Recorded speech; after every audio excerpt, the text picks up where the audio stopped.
Vijayawada university మంచి భవిష్యత్తు కోసం తెలుగు విద్యార్థులు ఇష్టపడే యూనివర్సిటీ. కాల్ 9059052378 9059052379.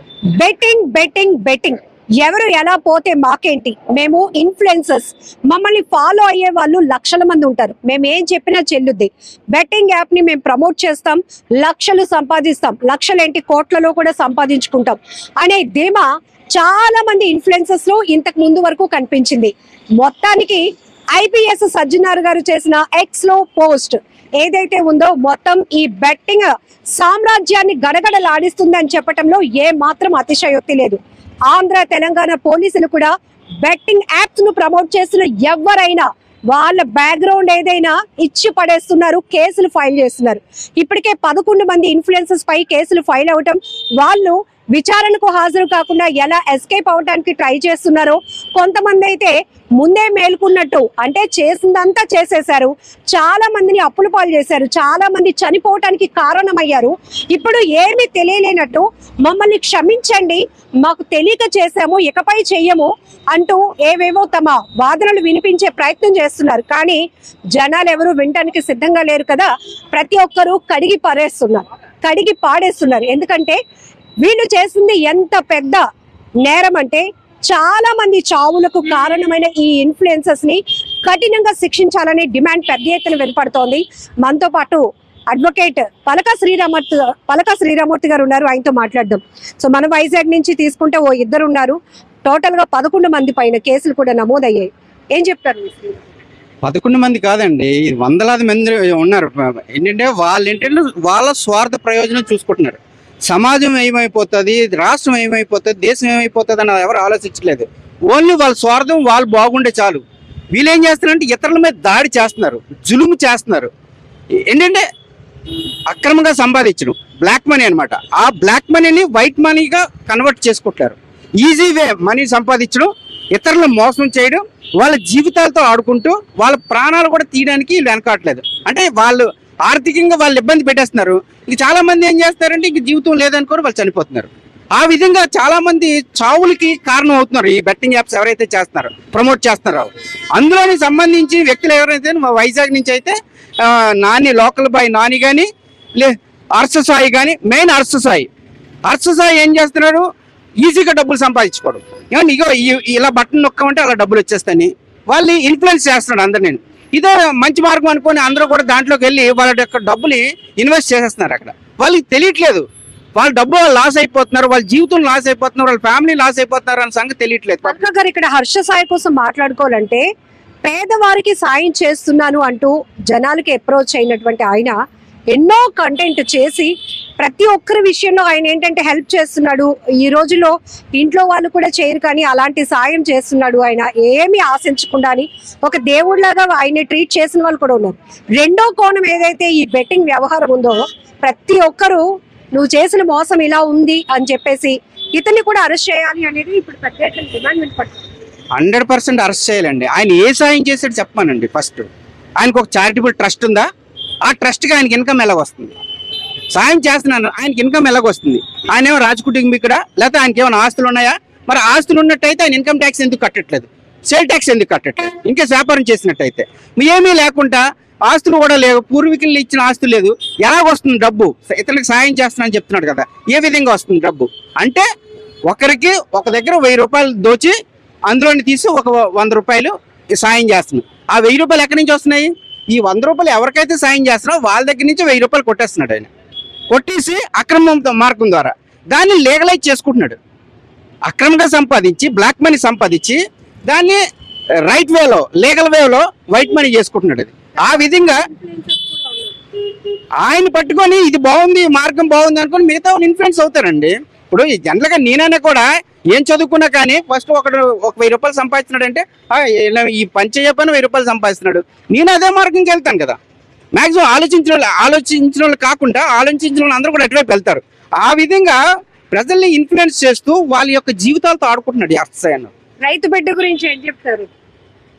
చెప్పడానికి నేను రైతు బిడ్డను అన్నాడు, కానీ వెనక తీసేది గొయ్యి తీస్తున్నాడు. అని ఈయన రైతు బిడ్డ అని చెప్తున్నాడు. అందరూ కూడా రైతు బిడ్డే కదా ఇంత వెలుగులోకి వచ్చాడు, నేను కూడా ముందుకు రావాలంటే ఎవరికైనా సరే మన కాన్స్టిట్యూషన్ ప్రకారం ఎవరికైనా ముందుకు వెళ్ళాలని ఉంటుందండి. ఎవరైనా డబ్బులు ఎలా డబ్బులు ఒకటే కాదు, ఏ మార్గం కూడా ఎవరు వెళ్ళినా కూడా ఆ మార్గంలో వెళ్ళి సక్సెస్ అవ్వడానికి చూస్తారు. ఆ విధంగా ఇది ఇన్ఫ్లుయెన్స్ చేస్తున్నాడు ఎస్ఎస్ఐ అని. అలాగే సినిమా యాక్టర్స్ ఉన్నారు. ఎస్పెషల్లీ శ్యామల అన్న ఒక ఆవిడ ఉంది.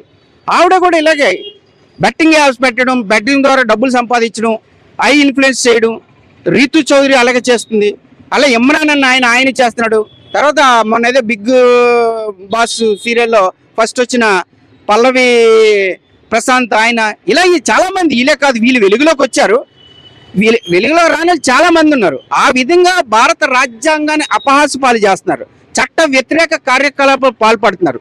ఆ విధంగా చేస్తూ ప్రజల్ని ఇన్ఫ్లుయెన్స్ చేస్తూ వాళ్ళని అప్పులు ఊబులోకి దూస్తున్నారు. వాళ్ళ జీవితాలతో ఆడుకుంటున్నారు. వీళ్ళపైన కఠిన చర్యలు తీసుకోవాలి. పోలీసు ఆల్రెడీ దీనిపైన ఫోకస్ చేశారు. సజ్జనార్ గారు ఐపీఎస్ ఆఫీసర్ ఎవరైతే ఉన్నారో ఆయన కరెక్ట్ స్టెప్ తీసుకున్నాడు. ఎక్కడెక్కడ ఇలాంటి జరుగుతుంది, సమాజానికి ఎక్కడైతే మొత్తం అంతా కదిలింది. ఆయన దీనిపైన దృష్టి పెట్టారు.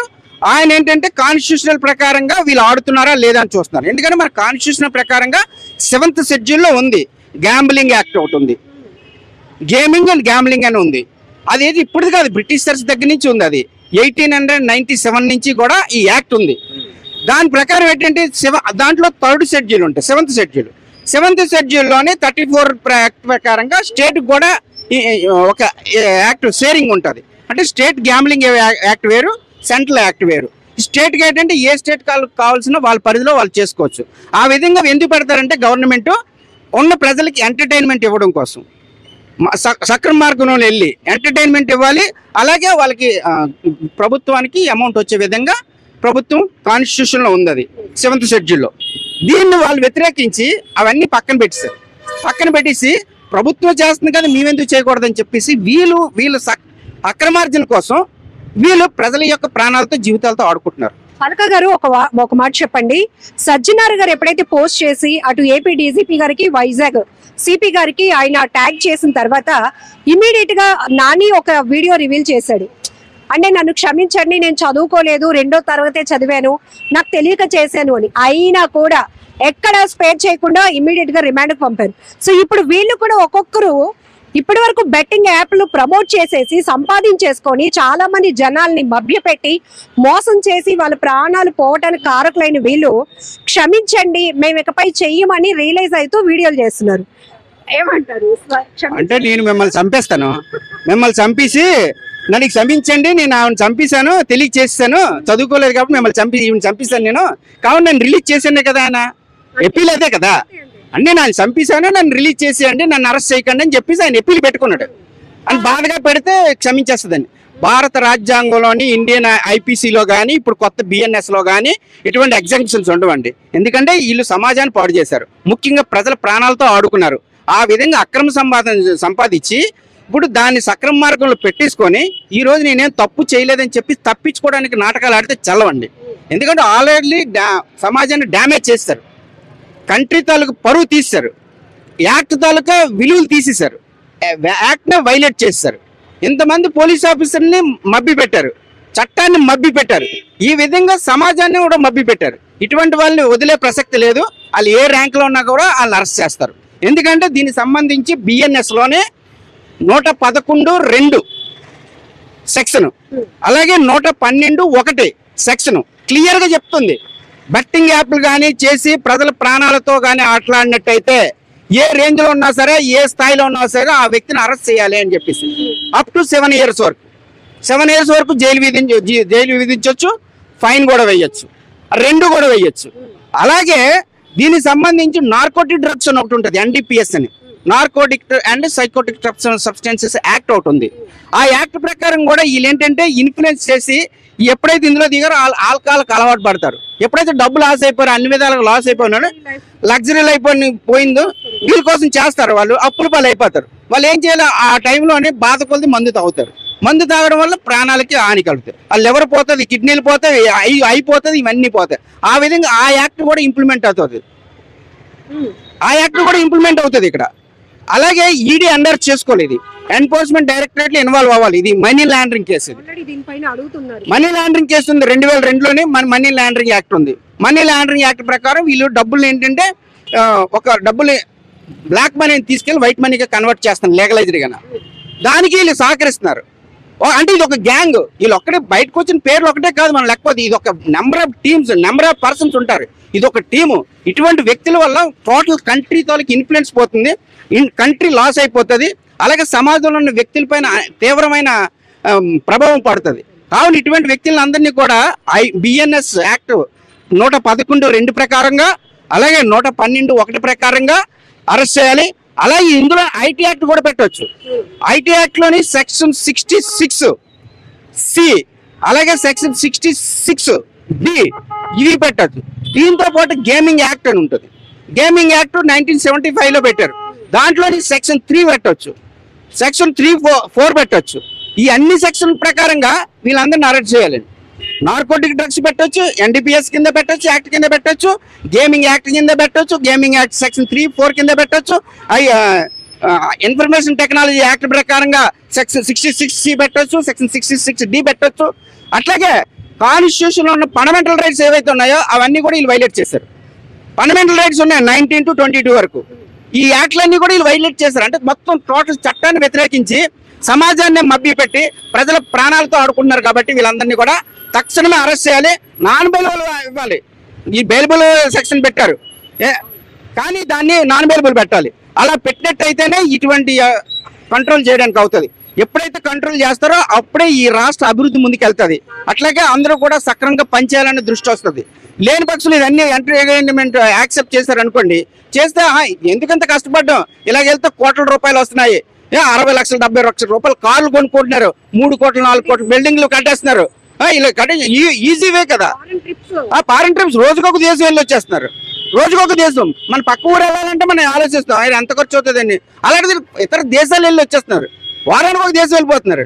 ఆ విధంగా ప్రజల డబ్బుతోటి ప్రజలను మోసం చేసి ప్రజల డబ్బుతోటి వీళ్ళు విదేశాలకు వెళ్ళి అక్కడ ఎంజాయ్ చేసి ఇక్కడ ఉన్న సీక్రెట్స్ కూడా అసలు ఇతర దేశాల్లో వీళ్ళు అమ్ముకుంటున్నారు. చెప్పకూడదు కానీ ఎందుకు చెప్పమంటారా, ఇక్కడ ఉన్న ఇన్ఫర్మేషన్ అంతా కూడా వీళ్ళు వెళ్తారు, అక్కడికి వెళ్తారు, ఏదో దేశంలో ట్రై చేస్తారు, వాళ్ళు ఇక్కడ సమాచారం కోరుకుంటారు, వాళ్ళు వచ్చి ఇక్కడికి రాలేరు.